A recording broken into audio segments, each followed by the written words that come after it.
Good day, folks, and I would like to extend a very warm welcome to this YouTube channel, M&D Made Simple. This channel is explicitly designed to cater for all your M&D needs. I'm your host, Coach Alexander, and today we'll be looking at another interesting topic entitled The Importance of Conducting Baseline Surveys. I would like to give you some bit of a background. Whenever every project begins, whether it begins early in the year, mid-year, or at the end of the year, whichever time period, there's always conditions that are there before any intervention takes place. Those are the conditions that need to be changed. So you've got the prior conditions and you've got the end of program conditions. When it comes to conducting a baseline, really what you're trying to assess is the prior conditions.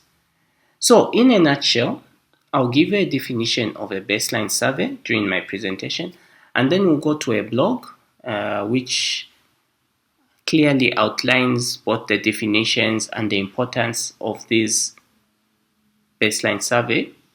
We're going to discuss briefly on what is being brought out from this blog, because wherever you go on the internet, dear folks, when it comes to M&E, the language is pretty much the same.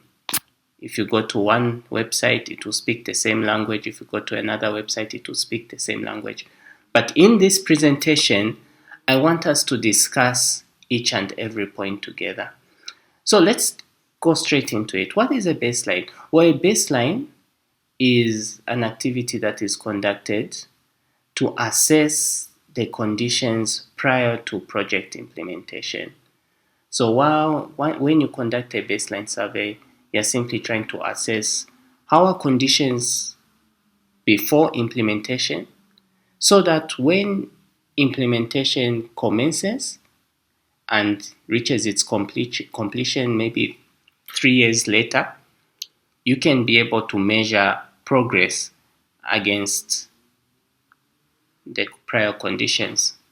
So like I said, let's go straight to the website or blog which I was privileged to browse around. It's called the Monitoring and Evaluation blog, and I think it's quite interesting. Maybe we can even go to the author just to learn more about who is behind this. Let's see. We want to know more about the author. The author, we can read here. The author offers 4 years of experience in program management, monitoring, and evaluation. He is currently a project officer, information system at Concern Worldwide, where he works in the indicator development for the surveillance and urban emergencies. Okay, it doesn't tell us his name, which perhaps we would have wanted to know, but basically, at least we have one or two details about him. So let's just go straight and we go to understanding what's the baseline. So here he says the baseline surveys are important. What is a baseline? A baseline study, simply put, is a study that is done at the beginning of a project to establish the current status of a population before a project is rolled out. Okay, so you can see that what he's given us is quite technical, but really you're just trying to look at conditions prior to project implementation. So what is the importance of baseline studies? It is a starting point for a project. One important and recommended way of starting a project is to carry out a baseline study. So what this means is that he's simply saying that every program or project, it is a requirement that you conduct a baseline. Okay? Because here he says it's a starting point, but really he's actually saying it is a requirement. So you have to have a baseline study conducted. And then secondly, it establishes priority areas or planning. Baseline studies are important in establishing priority areas for a project. This is especially true when a project has several objectives. So what he's simply saying here, I don't need to even read further, but what is he or she is simply saying is that when you conduct a baseline, let's say you discover that the conditions, okay, you have maybe 100 indicators. One indicator may be talking about agricultural production, others may be saying improved health or poverty levels, and you discover that the poverty levels are critical in that area.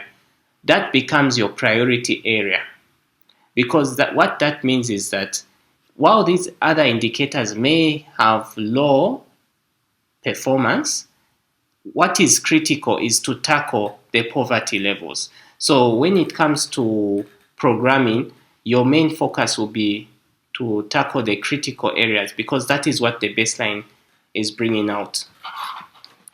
And another thing he mentions, without a baseline, it is not possible to know the impact of a project.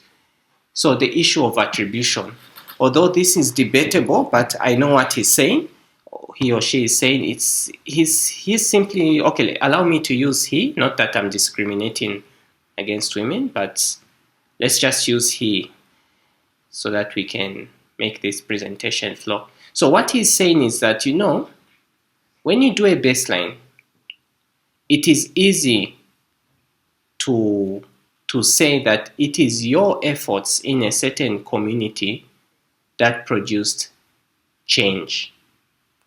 Because let's say, for instance, water sanitation in a certain area is poor, and then you come in with a project that is designed to sink boreholes. What would that tell you? It would tell you that because of your efforts in sinking boreholes, a year from now, 2 years from now, it is easy to say that it is because of you, because of your efforts, that the water sanitation situation has improved in that community. So attribution, anyway, it can be difficult to attribute efforts that you take in a certain area. Sometimes it can be a challenge because there are different players. You've got maybe US aid doing a project, you've got Concern Worldwide doing a project in the same area. That's when it becomes complicated. But if it is only one player doing an implementation, which in this case is you, it shouldn't be a problem, and hence it's good to have a baseline. Then he mentions the other importance of doing a baseline. The fourth point is baseline tools are used for evaluation. Okay, I think this is self-explanatory. And then it is a donor requirement. Okay, it's not always good to blame the donors for doing a baseline. Here I would have to argue with him.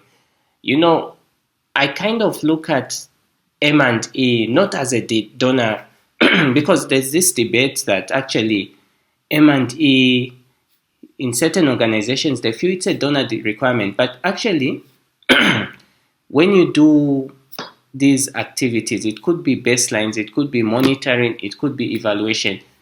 We need to think of it as a management tool. It should be used whether it's a donor requirement or not.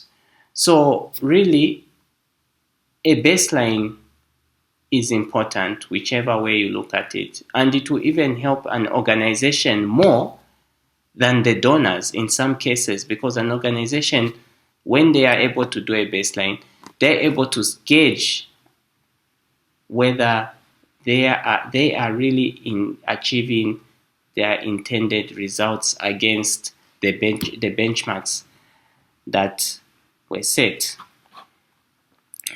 All right. So alternatives, maybe we've already touched. When should baseline surveys be carried out? It should be carried out before the project. But what are the alternatives for baseline studies? Well, he mentions using previous studies as a baseline, yeah, which is true. Selecting a homogeneous group to act as a control group. Let's see. Okay, maybe we can agree with him there.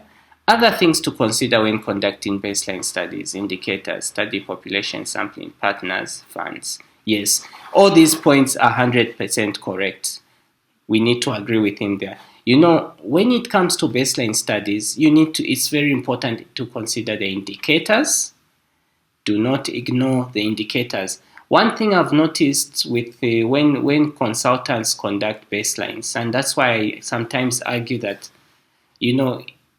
conducting baselines should actually be spearheaded by the organization. Maybe it can be done in-house, but of course it can lead to biasness sometimes. But consultants sometimes miss the point when doing baselines. They just completely ignore the indicators. The Bible for every M&D specialist is the log frame, and the reason for that is because you have the indicators there. Then the second thing, study population and sampling. It is important that although M&E relies more on how the project has been designed, when it comes to baselines, a baseline is a research. So you need to employ research methodology. So in a nutshell, when it comes to sampling, you need to use agreed upon standards when it comes to selecting a sample, and there's no two way about it. The third point he mentions, partners. In some cases, it could necessary to involve other organizations in the baseline survey. Yeah, that's true. Okay, we don't need to argue about that. Then funds, which is very critical. I tend to argue about this. Some people will tell you that, look, I don't have a baseline. I can't do an evaluation because I don't have funds. Please include baselines, evaluations in your budgets. So if you're a CEO, why should you ignore, or if you're a program manager, why should you ignore a baseline in your budget? You need to include it. That is very important. So in a nutshell, I think I would like to commend this author, and I don't know when he wrote his last post. Let's see. Maybe one of these days we can contact him, and he has quite a big following.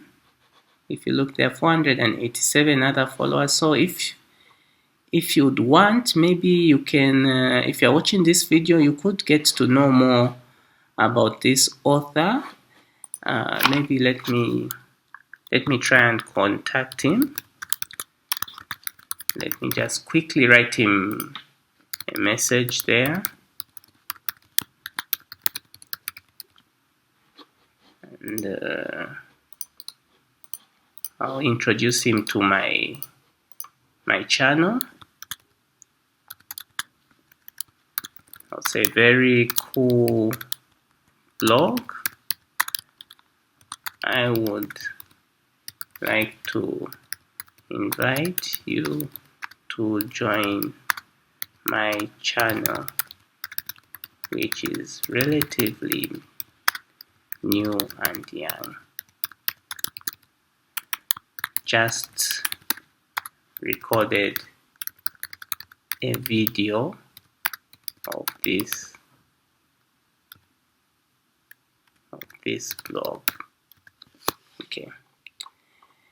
Okay, so how do we send this? Okay, so he's received it, and we'll wait for his feedback. So in a nutshell, folks, I think M&E, and I would really advise you, I'm sorry I've taken so much of your time in this video, but I would advise you to also network with other M&E personnel. I'm your host, Coach Alexander, and see you on the other side.